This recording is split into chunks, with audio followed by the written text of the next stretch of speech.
Hi everyone, happy Sunday. This is Nicole Roberts, and I have had an idea weighing on my head for the last couple of days now, and I thought that I would make a quick video about it and tell you guys what bothers me about you. Uh-oh, are you ready? First, I'm going to tell you my pet peeve, then I'm going to tell you a couple little stories, and then I'm going to share with you why I think people are wrong when they say what bothers me. Okay? Stay with me. I promise it will make sense at the end. But before we start, I want to show you guys where I'm at right now. This is, I don't know if you can see, this is kind of like my creative space, and it's a mess. I didn't clean it up. There's always stuff going on. I've got some of my books here. I've got random canvases here, random canvases up here, ready to paint. I have paintings that I've done. I have pictures that I've done. I have tons of fabric over here. I have projects that I'm working on over here on my whiteboard.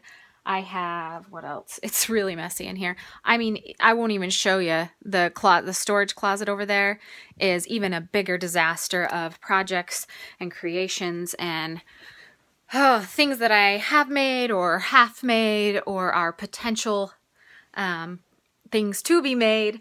Anyways, this is kind of my creative space, my zone, right? Well, I even have random drawings that I've done. I've got Sharpies and pencils. I've got paint brushes up there. I mean, it's a chaotic mess, right? There's just stuff everywhere for all kinds of different ways to create something, okay? So here's my pet peeve. People tell me all the time when they see the things that I do or have done, they go, wow, that's awesome. I'm just not creative. That's their go-to. The first thing they say is, I'm not creative. Well, basically what they're doing is they're comparing the things that they've done to the things I've done. And so they feel compelled to say that. It's almost a justification of like, I'm just not creative, so it's okay for me to not have done that. Okay? Now here's why it's a pet peeve for me. See, I don't expect anyone to do things the same way I do them. I don't want them to. And it's also not possible. See, I love seeing what other people create, and I can't do what they do. It's pretty amazing that we're all so unique and so different. The pet peeve of mine is when people say they're not creative, because everyone is. Every single one of us is a creator. We create things constantly. We create everything about our lives. Every thought we have is creation. It's us propelling us forward to the manifestation of whatever it is we're thinking. So here's what I was thinking about. Yesterday, my son had his first wrestling tournament of the season, and I woke up early and the house was quiet. And you know what I started to do? I started to worry. How many moms out there worry constantly? Raise your hand, raise your hand. It's okay. It's normal. It really is.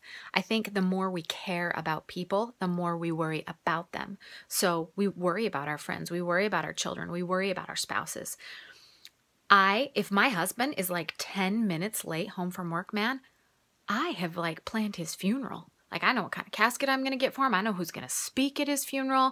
Like, I'm already thinking about, well, do we need to stay here in Williston or are we going to drive back home to Utah? Like, I worry so much that I start creating scenarios in my head that don't even exist yet. And then I get riled up emotionally and I'm like physically distraught about this idea, this worry that's in my head. How many people do it? Do you do it? Everybody does. Everybody does it to some extent. So here's what that means. You are creating that in your head. If you are a worrier, you are a creator. The problem is you're creating in the wrong direction. You're using all of your creative power to think about things you don't want instead of the things that you do want. So I still do it. I still worry, but I'm trying to be very conscious about it. And as soon as I start to worry, I use that as, what's the word? I can't think of the word. A reminder, basically. And as soon as I start to worry, I say, no. Stop worrying and use that power to create a solution instead of dwelling on the problem.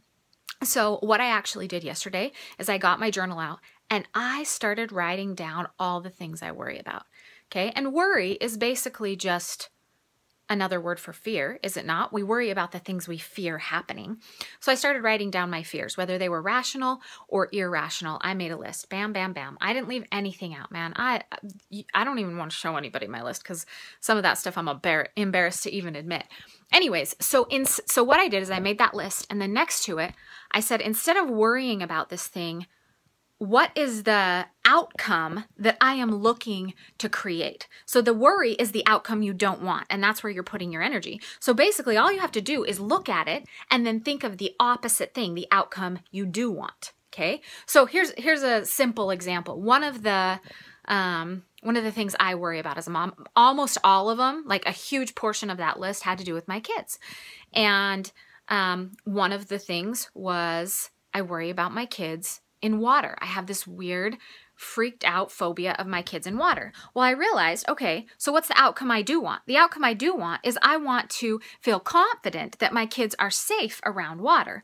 So then now that gives me the ability to use my creativity to say, okay, well, if that's the outcome I want, then the solution is simple. All I have to do is make an effort to get them into more swimming lessons, and so that I can see that they're confident swimmers, and then I will eliminate that worry.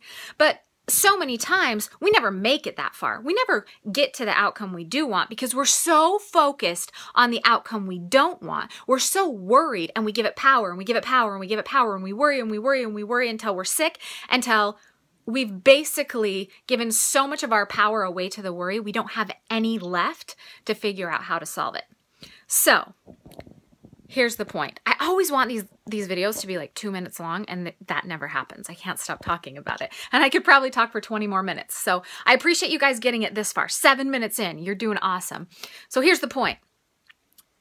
The next time you start to worry, immediately I want you to think to yourself, I'm a creator. I have the creative power to think of a better solution for this thing that I'm worrying about, this problem, and I'm not going to give my power away anymore. So if you're a worrier, that means you're a creator. So you can't tell me that you're not creative. You have every ability in the world to be creative in some way. Start with turning your worry into creation and using that power for good, to solve your problems, to solve the things that plague you. I know you can do it. I know it's possible. I'm going to be working on it too. Like everything else I'm trying to share with you guys, it's something that comes up because it's an issue in my own life. And I just hope that collectively we can work on these things together and just grow and get better together. So no more worrying. You're far too creative to lose your power to that. Have a happy Sunday, guys.